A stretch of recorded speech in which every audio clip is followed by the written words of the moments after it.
can I just take this moment to thank each and every one of you amazing supporters. This channel has grown into an amazing community of story lovers. I could not have done it without you guys. If you haven't yet subscribed, then please be part of this journey and help us reach new heights.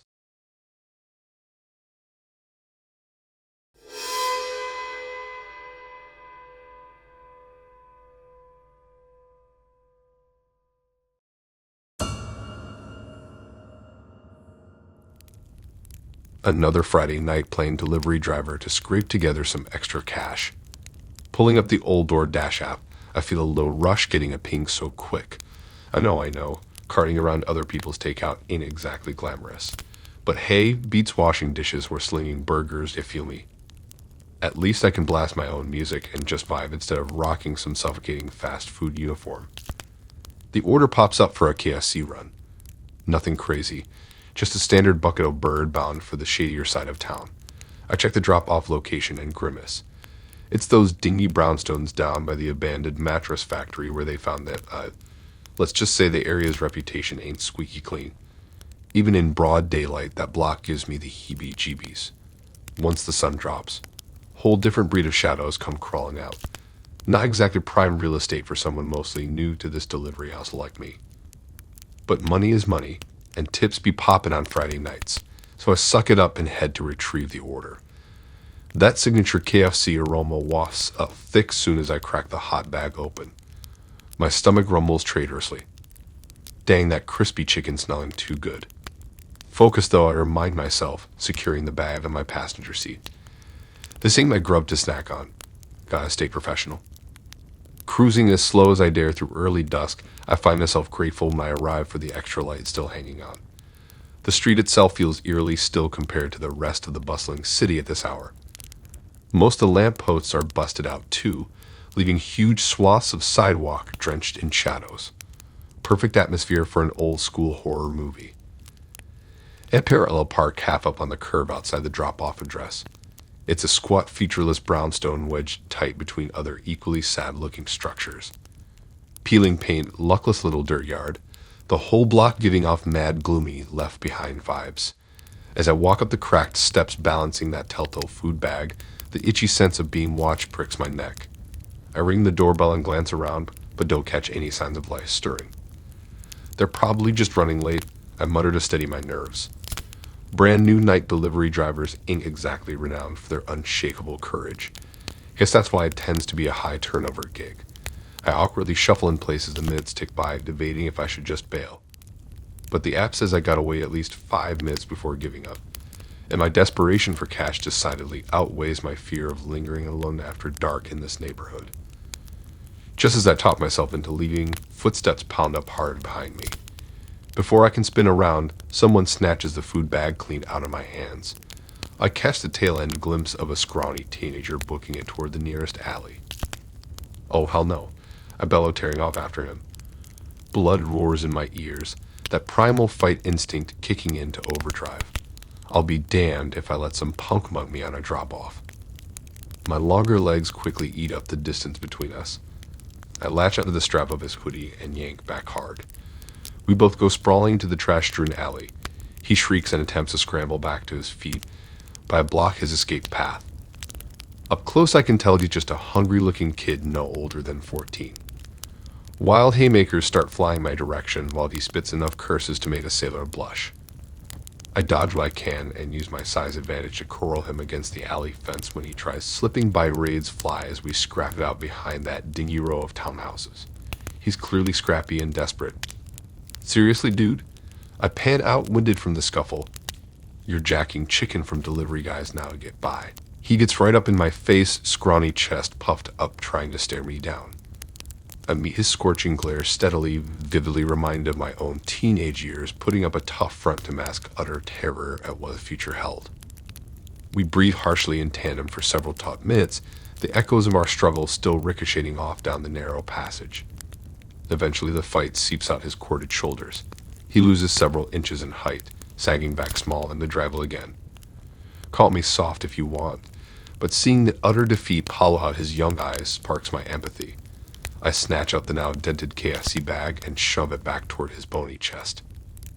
Here, take it. I half hope he refuses out of pride, but his twig fingers snatch the bag lightning quick. Clearly you haven't been catching many breaks lately. I leave him standing there clutching that logo splash lifeline, the alley shadows already maneuvering to reclaim him. My own empty stomach grumbles protests that I tried drowning out with the radio all the way back across town. I got my own battles just trying to hustle out cash however I can out here. But I hope maybe that chicken gives the kid enough fuel to choose a more positive path forward from here. Everyone out on these streets fighting private wars of survival every night. Just wish we'd aim to lift each other up more instead of always trying to tear each other down. But I guess until society sorts itself into something fairer, scrappy stick of kids will stay scheming, and jaded drivers like me will keep our eyes pinned warily to the shadows. All part of the food chain, right? Just hope that cycle breaks for that teenager before he becomes another nameless tragedy in the system.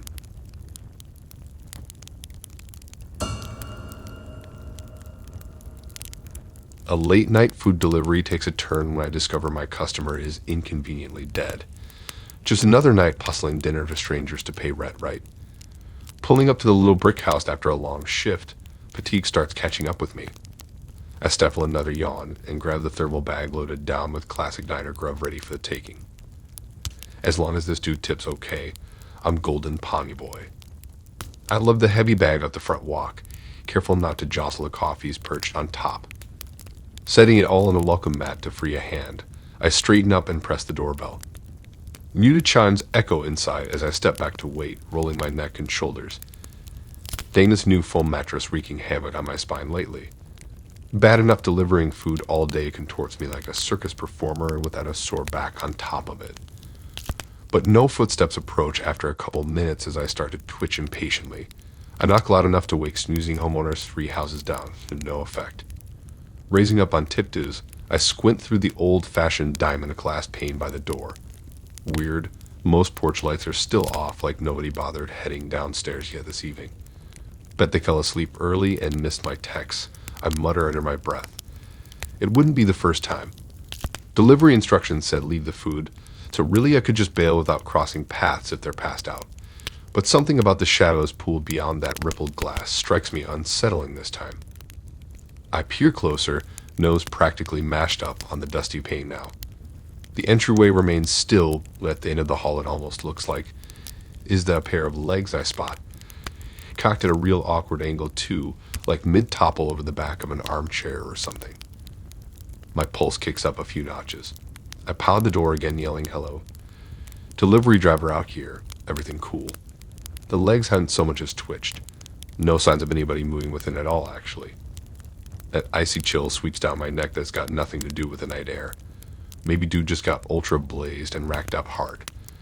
But my gut says check it out rather than just bail. Last thing I need tonight is to read something horrific went down behind this door tomorrow on the local scanner.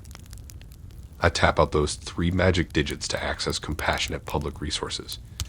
Trying not to let my voice shake explaining the situation proves tricky when every creak of tree branches sets my teeth grinding. Don't know why I'm so spooked all of a sudden. Watch too many scary movies, I guess. Now everything seems primed for a jump scare reveal. Eventually the patrol car rolls up, bathing the trim little house in pulsing red and blue. Thank freaking God. The baby-faced officer listens to my rambling account, skepticism written clear across his face. But luckily he agrees to check inside just to settle my nerves, if nothing else.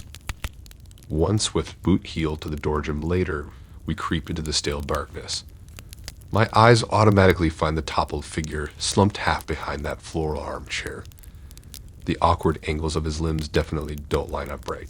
I can just make out liver spots coating the one upturned hand and ghastly pale fingertips. Rookie officer gulps loud beside me in the echoing hallway. Clearing his throat, he announces our presence firmly despite the obvious lack of response. I hang back twisting my hands together while he inches closer to investigate, heartbeat throbbing in my temples. A million far-fetched scenarios race through my thoughts, each more disturbing than the last. The guy could have had a heart attack or stroke maybe. Fell weird off his chair and never made it back up. Although wouldn't a conscious person at least try dragging themselves to a phone once immobilized? And why does everything look so untouched in here? Furniture meticulously arranged, surfaces free of dust, Tonight's delivered meal prepped neat as a pin on the kitchen island, as if waiting to nourish someone still full of life. Such orderly calm seems infinitely sinister given the current situation. I nearly jump straight through the ceiling when the officer's radio abruptly squawks. I watch his face drain sickly white, scanning the body as he relays clipped confirmation back to base. My own stomach roils queasily at his prognosis sounding pretty grim. After what feels like endless muttered conferences over the airwaves determining jurisdiction and game plans, the cavalry finally shows up to take over the mech we're seeing. I end up rehashing my story multiple times to a gruff detective who clearly suspects me as a culprit initially. Meanwhile, more uniforms file in with their black bags and cameras to start documenting. A female officer eventually escorts me outside once I've repeated my account enough times for their liking. Away from the harsh lights and cloying air inside, my head gradually stops spinning. Gripping a mug of stale Station Joe, we watch the rhythmic flash of cameras silhouette the investigators through dingy curtains.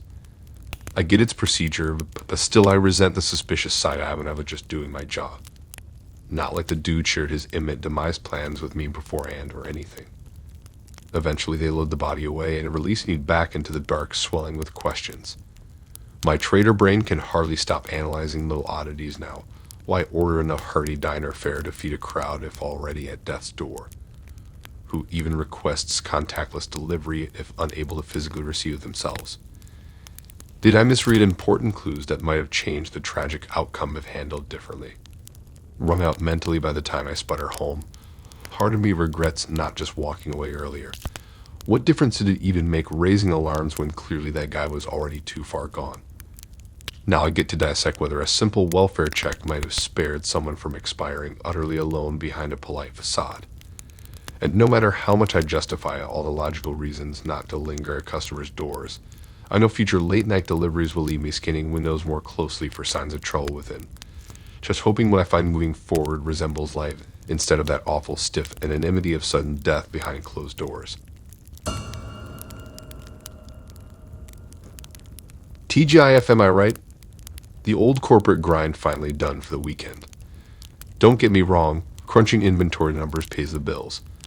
But jeepers, sitting hunched at that sad little cubicle leaves my back barking, if you feel me. Luckily, I can look forward to some door dashing now that I'm free. Zipping around town delivering takeout in my trusty ride, Lola ain't glitzy, but between tips and base pay it pulls a nice extra $200 bucks a day. And cranking the radio while I drive feels straight therapeutic after being trapped in spreadsheet land all week. I flip on the app and watch some orders rolling in. It's hopping tonight. Managed to snag some heavy tippers right off. First couple drops are easy peasy. Regular folks grateful for the mealtime assist. Gotta admit though, that marinara aroma pooling my sedan makes my stomach snarl something vicious. Stay focused, I remind myself, slapping thirsty lips. This ain't my grub to sample. Delivery Pro means resisting temptation. Next pings the house I haven't visited before. Lil Gray Ranch job way out rural. BBQ joint order, so soon as I crack their bag, that hickory smoky scent has me dizzy. Lawdhammersy, this professionalism test getting intense. I drift into smell so good fantasies about the scores I'm gonna settle later at T-Bell. But pulling up on site, my smile fades quick. House looks straight abandoned, lights off, no silhouettes passing windows. Unease creeps in as I shuffle up their dark walk balancing sweet smoked meats. Maybe the customers just dashed out and I can bounce fast. I make it halfway before this real demonic snarl rips the air. I whip around just as some massive pit bull clears the back fence in one smooth bound. Easy boy. I sputter, palms up on instinct. But Cujo Jr. here got them triply demon eyes locked on my food bag, ochre. One thick-necked killer for real. I back away slow and steady, buying leg time to jet. Good boy. Just guarding the house, huh? I hit the front gate hard, trapped. No more ground to cede. Swallowing panic at them predator peepers, I plot my trajectory back to idling Lola. When homeboy growls, I say peace. Hauling slippered soles toward my ride with barbecue flapping wild at my ribs. No lie, I feel hot breath on my neck as them paws slap closer. By some grace, I dive into Lola and crank the locks just before Cujo slams up on her hide with a splat trying to get his snack back. Nearly tits my whip onto two wheels. Help. I bell out a shriek toward the blank-faced ranch-style house, praying for some sign of light inside. But the darkened windows yield nothing. It remains an empty vessel while I sit paralyzed, hyperventilating in my idling sedan mere inches from flaring nostrils dripping foamy ropes of slaver. Cujo Jr. continues working himself into a frenzied lather outside my driver's side window, thick torso ramming repeatedly against the exterior and very nearly tipping all four of Lola's tires clear off the pavement. I clench the steering wheel in white-knuckled disbelief at the jarring, brutal blows inches from my nose. All that stands between this beast's gnashing jaws and my fragile neck meat is standard factory glass with a few unfortunate chips along the bottom seam.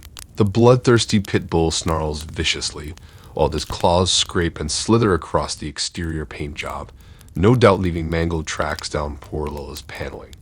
He seems utterly determined to shred his way through metal and bone alike in order to reclaim the pilfered barbecue meal sitting shotgun, still wafting meaty temptation. I see paralysis locks every rigid muscle as I endure this savagery mere breaths away. I can't even will my foot to stomp the gas pedal, can't force my arm to throw Lola into reverse.